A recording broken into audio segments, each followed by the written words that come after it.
Hello,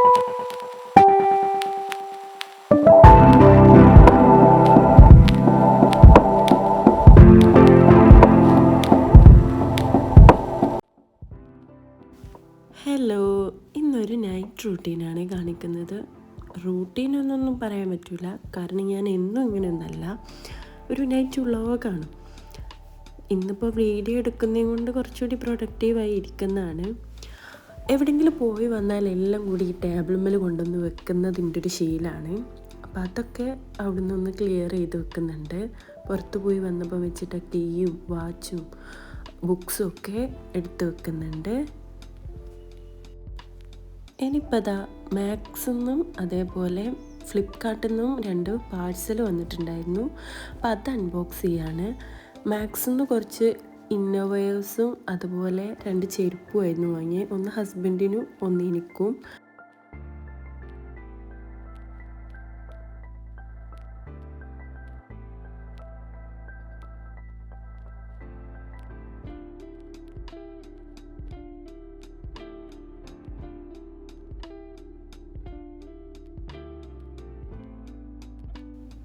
ഈ ഒരു ചെരുപ്പാണ് ഞാൻ എനിക്ക് വേണ്ടി വാങ്ങിയത്.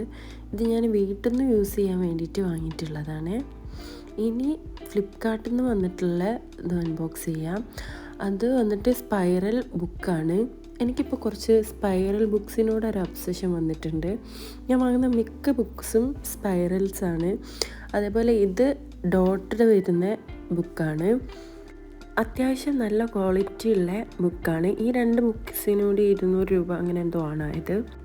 പിന്നെ ഞാൻ നേരത്തെ പറഞ്ഞില്ലേ എൻ്റെ കൈമുള്ള അധിക ബുക്കും സ്പൈറൽസ് ആണെന്ന്. അപ്പോൾ അതൊക്കെ കാണിക്കുകയാണ്.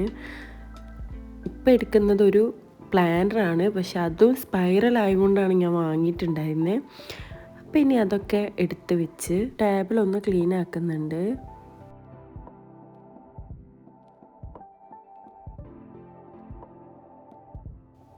ഇനിയിപ്പോൾ അതാ വാട്ടറൊക്കെ ഫില്ല് ചെയ്ത് കൊണ്ടുവന്നിട്ടുണ്ട്. ഇനി കുറച്ച് നേരം ഒന്ന് വായിക്കാമെന്ന് വിചാരിച്ചു. ഞാൻ പൊതുവേ വായിക്കുകയാണെങ്കിലും ടേബിൾ മേലിരുന്ന് വായിക്കാറേ ഇല്ല. അധികവും സോഫമേലോ അല്ലെങ്കിൽ കിടക്കുമേലോ ഒക്കെ ആയിരിക്കും ഉണ്ടാവല്. ഇന്നിപ്പോൾ വീഡിയോ എടുക്കുന്നത് കൊണ്ട് ഇവിടെ ഇരുന്ന് വായിക്കാമെന്ന് വിചാരിച്ചു. പക്ഷേ അവിടെ ഇരുന്ന് വായിക്കൽ അത്ര പോസിബിൾ ആയിരുന്നില്ല. കുറച്ച് കഴിഞ്ഞപ്പോൾ ഞാൻ വിചാരിച്ചു എൻ്റെ ഒരു മുട്ടായി ഉണ്ട്, അപ്പോൾ അതെടുക്കാമെന്ന് ചോദിച്ചു. അത് കഴിച്ചു. ഒരു പേജ് പോലും ഞാൻ വായിച്ചിട്ടില്ല കേട്ടോ ആ ടേബിൾ മേലിരുന്നിട്ട്.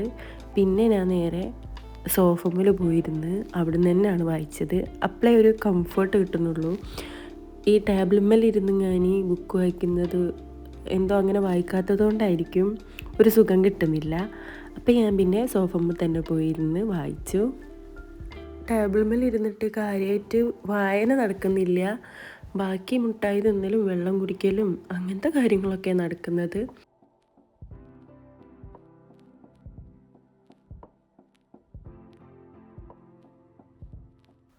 ഞാനങ്ങനെ എപ്പോഴും വായിക്കുന്ന ഒരാളല്ല, വല്ലപ്പോഴും വായിക്കുന്ന ഒരാളാണ്. പക്ഷേ 2026 പോകുന്നതുകൊണ്ട് തന്നെ എന്നും ബുക്കൊക്കെ വായിക്കണം എന്നൊക്കെ ആഗ്രഹമുണ്ട്. അപ്പം അതിൻ്റെ ഭാഗമായിട്ട് ഇപ്പോഴേ തുടങ്ങിയതാണ്.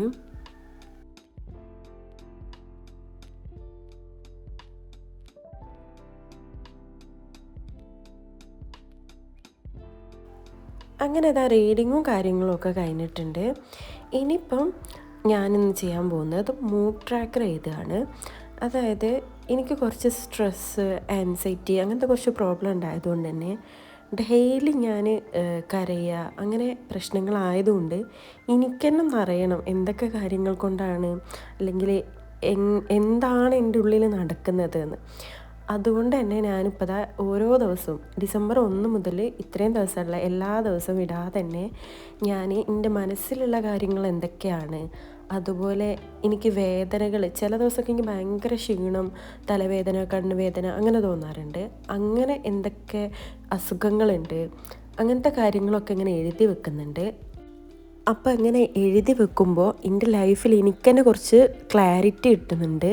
ഇപ്പം എനിക്കൊരു ദിവസം ഭയങ്കര കണ്ണുവേദനയാണെങ്കിൽ അതിൻ്റെ മുന്നത്തെ ദിവസം ഞാൻ ചിലപ്പോൾ 2 മണി 3 മണി വരെയൊക്കെ ഫോൺ യൂസ് ചെയ്തിട്ടുണ്ടാവും. അപ്പോൾ അതുകൊണ്ടാണ് അങ്ങനെ വരുന്നത്. അങ്ങനെ കുറച്ച് ക്ലാരിഫിക്കേഷൻ എനിക്ക് കിട്ടി. അതുപോലെ ഭയങ്കര സ്ട്രെസ്സായി നിൽക്കുമ്പോൾ എന്തുകൊണ്ടാണ് സ്ട്രെസ്സ് വന്നത്, ആൻസൈറ്റി വന്നത്, എന്തിനാണ് ഞാൻ കരയുന്നതെന്നെങ്കിലും എനിക്ക് അറ്റ്ലീസ്റ്റ് മനസ്സിലാക്കാൻ പറ്റി.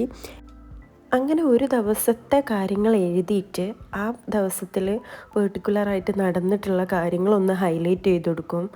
അതായത് ഞാൻ സ്ട്രെസ്സായിരുന്നെങ്കിൽ സ്ട്രെസ്സാണ്, ഞാൻ ഹാപ്പി ആയിരുന്നെങ്കിൽ ഹാപ്പിയാണ്, അങ്ങനെ ഞാൻ ഹൈലൈറ്റ് ചെയ്ത് കൊടുക്കുന്നുണ്ട്. അപ്പോൾ എനിക്കൊരു ഓവർവ്യൂ എടുക്കുമ്പോൾ പെട്ടെന്ന് മനസ്സിലാക്കാൻ പറ്റും എങ്ങനെയാണ് എൻ്റെ ലൈഫിൽ കാര്യങ്ങൾ പോകുന്നതെന്ന്. ചില ദിവസം എഴുതാൻ മറന്നു പോവുകയാണെങ്കിൽ ഞാൻ 2 ദിവസത്തേതൊക്കെ എഴുതും. ഇന്ന് അങ്ങനെ ഒരു ദിവസമായിരുന്നു. ഞാൻ കഴിഞ്ഞ ദിവസം എഴുതിയിട്ടില്ലായിരുന്നു. അപ്പോൾ അതും കൂടി ഇന്ന് എഴുതി വെച്ചിട്ടുണ്ട്.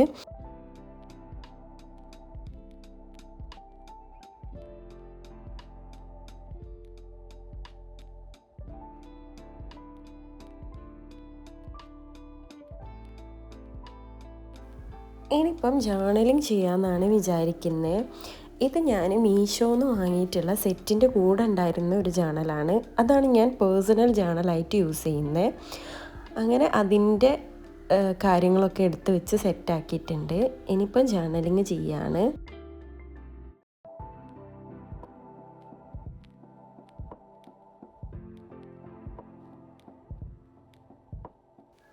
പണ്ടൊക്കെ ഓരോ വീഡിയോസിൽ ജേർണലിങ് ചെയ്യുമ്പോൾ ഭയങ്കര റിലീഫ് കിട്ടും, അതേപോലെ സ്ട്രെസ് ഒഴിവാക്കാം, അങ്ങനെയൊക്കെ കണ്ടിന്യൂ. അതൊക്കെ ഞാൻ അന്ന് കണ്ടപ്പം വിചാരിച്ചത് വെറുതെ പറയുമായിരിക്കും എന്നാണ്. പക്ഷെ ഇപ്പം ഇങ്ങനെ ചെയ്തു തുടങ്ങിയപ്പോൾ ശരിക്കും അതൊരു നല്ല റിലീഫ് കിട്ടുന്ന കാര്യം തന്നെയാണ്. നമ്മളുടെ ഉള്ളിലുള്ള കാര്യങ്ങൾക്ക് ക്ലാരിറ്റി കിട്ടാനും, അതേപോലെ നമ്മളുടെ ഉള്ളിൽ തന്നെയുള്ള ഒരുപാട് മിസ്റ്റേക്കുകളെ അല്ലെങ്കിൽ നമ്മളുടെ പറ്റിപ്പോയിട്ടുള്ള ഒരുപാട് കാര്യങ്ങളെ ഹീൽ ചെയ്യാനും ഈ ഒരു ജേർണലിംഗ് എന്ന് പറഞ്ഞിട്ടുള്ളത് സഹായിക്കുന്നുണ്ട്.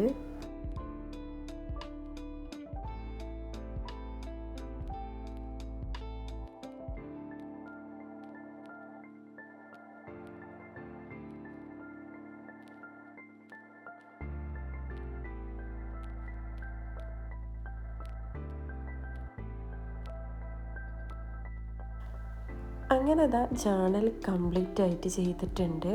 ഇനിയിപ്പോൾ അവിടെ ഒന്ന് ക്ലിയർ ചെയ്യാണ്.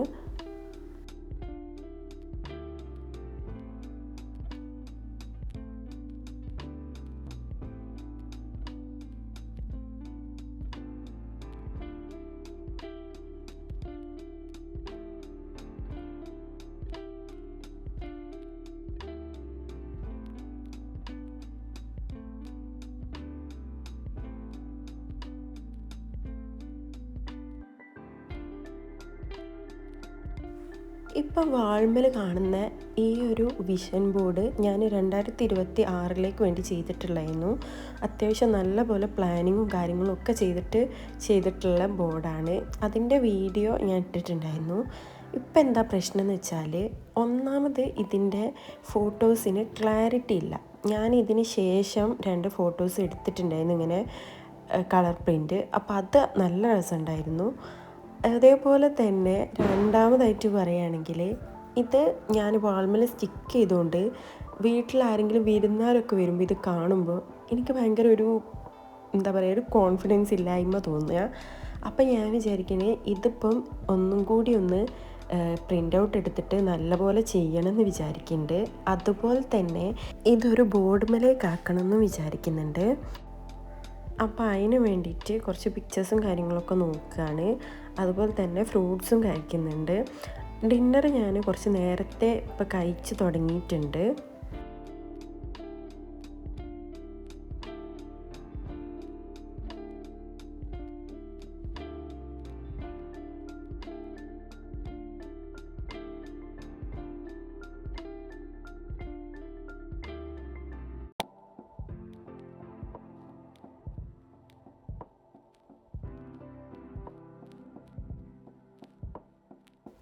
ഇനിയിപ്പോൾ അതാ ഒരു നൈറ്റ് സ്കിൻ കെയർ ആണ്. സ്കിൻ കെയർ എന്ന് പറയാൻ അങ്ങനെ ഒരുപാട് പ്രൊഡക്റ്റ് ഒന്നുമില്ല. ഒരു ഫേസ് വാഷ്, പിന്നെ ഒരു നീമിൻ്റെ ഒരു മോയ്സ്ചറൈസർ. ഇത് ഞാൻ പുതിയതായിട്ട് ട്രൈ ചെയ്ത് നോക്കിയതാണ്. എനിക്കറിയില്ല ഈ നീം ജെല്ല് മോയ്സ്ചറൈസറായിട്ട് യൂസ് ചെയ്യാവോ എന്ന് പോലും. പക്ഷെ ഞാൻ ഇപ്പം അങ്ങനെയാണ് യൂസ് ചെയ്യുന്നത്. പിന്നെ ഒരു ലിപ് ബാമായിട്ട് വാസ്ലിനും യൂസ് ചെയ്യുന്നുണ്ട്. അത്രേ ഉള്ളൂ. അങ്ങനെ വലിയൊരു സ്കിൻ കെയർ എന്നൊന്നും പറയാനില്ല. ഇനിയിപ്പോൾ അതൊക്കെ കഴിഞ്ഞു. ഒരു മൂവി കാണാമെന്നാണ് വിചാരിക്കുന്നത്. ഇത് മെർസലാണ്. ഞാൻ പക്ക ഒരു വിജയ് ഫാനാട്ടോ. ഞാൻ ഒരുപാട് ഞാനൊരു 100 തവണയെങ്കിലും കണ്ടിട്ടുണ്ടാവും. അത്രയും ഈ സിനിമ കണ്ടിട്ടുണ്ട്. എന്നാലും പിന്നെയും കാണും. എനിക്ക് അങ്ങനെ ഇഷ്ടമുള്ള സിനിമയാണ്. അപ്പോൾ കുത്തിരുന്ന് അത് കാണാമെന്ന് വിചാരിച്ചു. അപ്പോൾ ഇന്നത്തെ വീഡിയോ ഇത്രയേ ഉള്ളൂ. നിങ്ങൾക്ക് ഇഷ്ടമായിട്ടുണ്ടെങ്കിൽ ലൈക്ക് ചെയ്യുക, ഷെയർ ചെയ്യുക, സബ്സ്ക്രൈബ് ചെയ്യുക.